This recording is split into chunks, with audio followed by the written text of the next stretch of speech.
resistir ao pecado, no sentido de luxúria ou infidelidade, faltar a castidade contra o amor, é uma luta diária, cotidiana, contínua, o tempo todo. E às vezes o problema é que você tem a impressão que não vale a pena. Você fica com medo que o outro não esteja sendo como você, não esteja prestando o mesmo esforço que você está tentando, entendeu? Você fica, será que vale a pena? Será que ela está sendo fiel a mim, que nem eu estou sendo fiel a ela? Será que ela não está aprontando?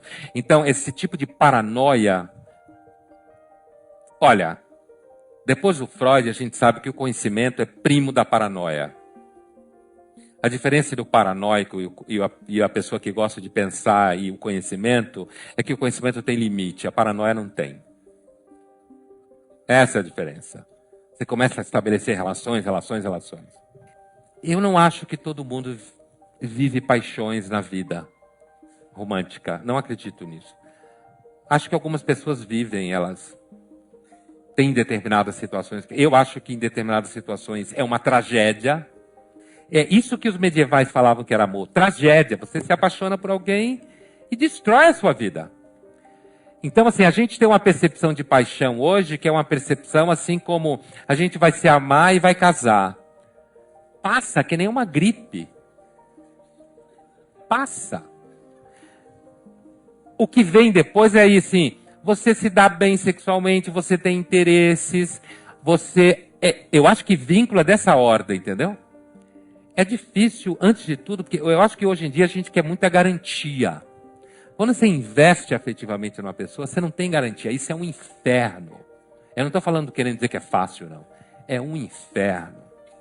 Você pode investir numa pessoa e às vezes você investe numa pessoa por 30 anos e ela apronta com você. É difícil, porque você investe na pessoa e de repente você falava, o casamento vai perdendo aquela coisa do dia a dia, o sexo vai ficando raro, as pessoas viram gestoras, né? Então, assim, e eu acho que se em algum momento os homens começarem a falar das suas insatisfações do casamento, a coisa ainda vai ficar pior do que já está. Entendeu? Porque a gente está acostumado com o fato que o homem não fala. O homem não fala. Quando ele fala olha, amanhã eu estou saindo de casa. E já tem uma outra mulher no outro apartamento, lá com 30 anos, 28, 27, no outro apartamento montado. Ele vai tocando, e não fala, não vai dizer. É muito raro um homem virar para uma mulher e dizer assim, amor, a relação não está satisfatória para mim. Eu não estou conseguindo me realizar nessa relação. Está faltando alguma coisa. Ele não vai falar, é um vocabulário meio raro. Não estou dizendo que não acontece. Aí quando aparece a outra, que normalmente é mais jovem, se encanta com ele, ele fica encantado com aquele encantamento da juventude em geral, né? Com as coisas. E aí vai embora. Então você vai dizer o quê? Vai que você tem direito? Pô, você está largando uma mulher que dedicou a vida a você. Quando ela está começando a envelhecer, você troca ela para o de 25? Isso é uma canalice. Mas, ao mesmo tempo, vai saber se ela não ficou fria, desinteressada, gestora do lar, não deu mais atenção, só se preocupava com o supermercado, com a mãe dela que está velhinha, com o irmão que está doente, e aí você foi ficando meio assim, e não conseguia chegar perto dela porque ela estava completamente tomada pelas suas funções de dona de casa, de esposa, até a hora que uma de 28 começou a olhar para você, desejando você, e você acordou do sarcófago no qual você se encontrava. Isso chama-se relativismo. Relativismo é isso, cada um conta de um ponto de vista e não tem acordo. Não é vamos ser todos relativos que vai ficar lindo. Nunca fica lindo. É assim que é. Então acho difícil fazer vínculo, não tem fórmula. Eu tenho um amigo meu que diz que a Igreja Católica inventou o casamento indissolúvel, porque na Idade Média as pessoas morriam aos 30, então você ficava com a pessoa 3, 4 anos. Agora a pessoa vive 90. Entendeu? E aí você tem que ficar ali 90, 80 anos. E às vezes as pessoas ficam chatas. Não, assim, a gente fica perdido. É isso que tem que dizer. É para falar sério? É para falar sério. O pensamento público hoje virou autoajuda. É para falar sério. Fica perdido. Todo mundo sabe. Todos vocês sabem que é verdade. Fica perdido. Tem uma hora que você não sabe direito. O que eu estou fazendo mesmo? O que eu estava querendo? Afinal de contas, por que eu comecei isso exatamente? Onde foi que eu esqueci? Como que eu virei isso que eu virei? Né? Ou então você vai lá super bem, a vida Aí dá tudo errado na profissão, aí você afunda, fica cheio de dívida, aí todo mundo começa a ficar triste ao seu redor. Aí você começa a pensar, será que as pessoas só gostam de mim por causa de dinheiro? Será que isso é verdade?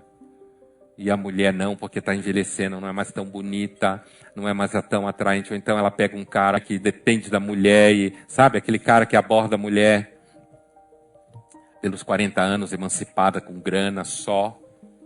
E o cara, assim, ele está sempre naquela situação que o cartão não está funcionando porque ele trocou de banco.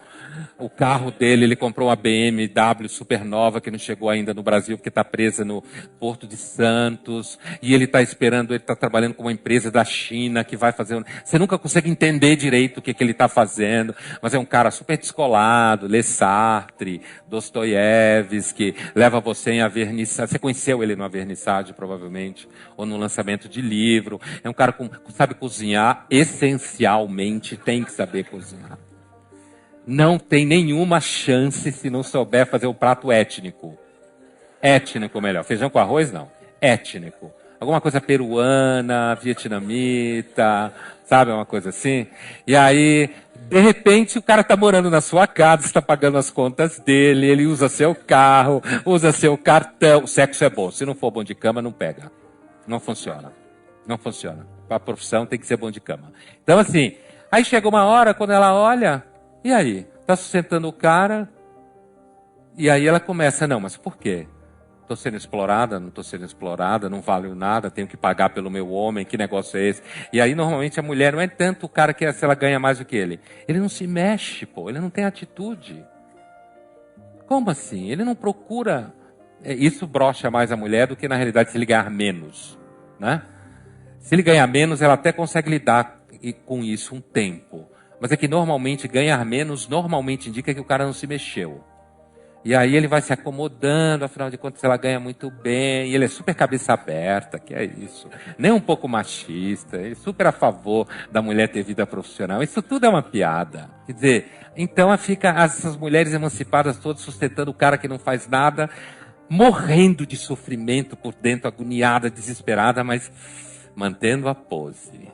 Antigamente você mantinha a pose porque você estava sendo traída, mas não podia mostrar que estava em pânico. Agora tem outros motivos para manter a pose. Então acho que é difícil manter vínculos mesmo.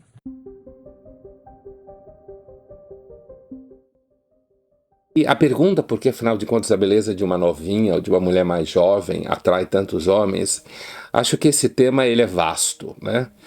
Talvez a primeira coisa que viesse à minha cabeça tenha a ver, às vezes, com um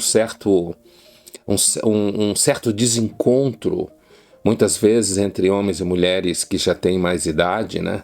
Em que esse desencontro, às vezes, acompanha todo... As meninas, às vezes, falam que os meninos parecem uns babacas, né? Acompanha o que eu estou dizendo, né? Muitas vezes, meninas, sei lá, de 15 anos falam que os meninos de 15 são os babacas. As meninas de 20 falam que os meninos de 20 são os babacas. Então sempre houve uma certa tendência, digamos assim, de muitas mulheres procurarem homens mais velhos. Não tão mais velhos assim, mas homens que pareceriam mais maduros, que teriam mais experiência, né?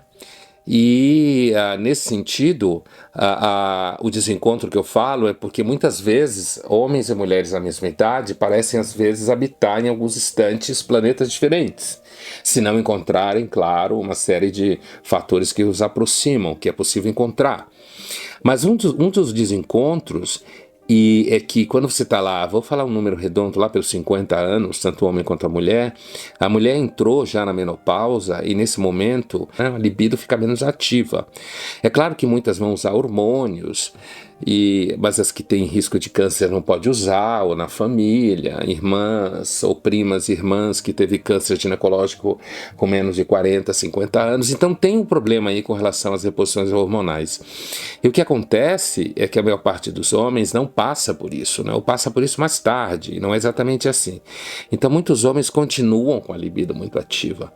E aí uma das coisas que pode causar esse desencontro entre homens e mulheres da mesma idade, levar um homem ao encantamento com a mulher mais jovem, é porque essa mulher mais jovem está na idade reprodutiva ainda, então ela é sexualmente mais ativa, ela tem mais interesse. E isso acaba fazendo com que o homem se encante pelo interesse que ela tem pela atividade ainda sexual. Outra coisa é porque, ao mesmo tempo, esse homem já não é uma criança. Então, a mulher mais jovem, a beleza da mulher mais jovem funciona como uma espécie de relação em que ele se sente mais jovem através da mulher mais jovem. Então, muitos vão relatar que de repente descobrem o gosto por coisas que já tinham desistido, ou descobrem gostos novos que não conheciam, e têm vontade de fazer coisas que já não tinham mais vontade. É claro que isso também lá na frente pode dar um pau, né? De repente ela quer casar, ela quer ter filho, o cara tá lá com 60 anos, tá com um bebê na mão, o que é um problema, né? Mas, e também quando ele tá com 60, ela tá com 30, quando ela tiver com 40, ele vai estar mais velho ainda, quer dizer, ele vai estar com 70 anos, se ela tiver 50, tá com 80, o desencontro vai aparecer de novo.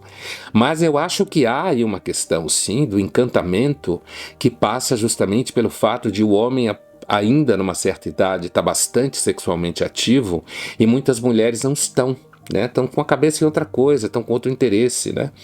E aí a mulher mais jovem, e sendo bonita, ela faz com que o homem sinta que ele ainda é reprodutivamente ativo. E quando eu digo reprodutivamente, não é necessariamente que ele quer ter filho, mas ele é capaz ainda de encantar uma mulher sexualmente. E aí isso pode ser associado à ideia de que ele vai se sentir jovem por isso, isso pode ser extremamente atraente para ele. E no caso das muitas mulheres mais jovens, é porque o homem é experiente, alguns vão dizer que é porque ele tem dinheiro, e olha, dinheiro proporciona muitas coisas, hein? Faz com que a vida fique mais colorida, você descubra que você tem potências que não conhecia. Então essa coisa de, afinal de contas, por que a beleza da mulher mais jovem atrai muitos homens, é muitas vezes porque os homens sentem que podem começar a viver de novo.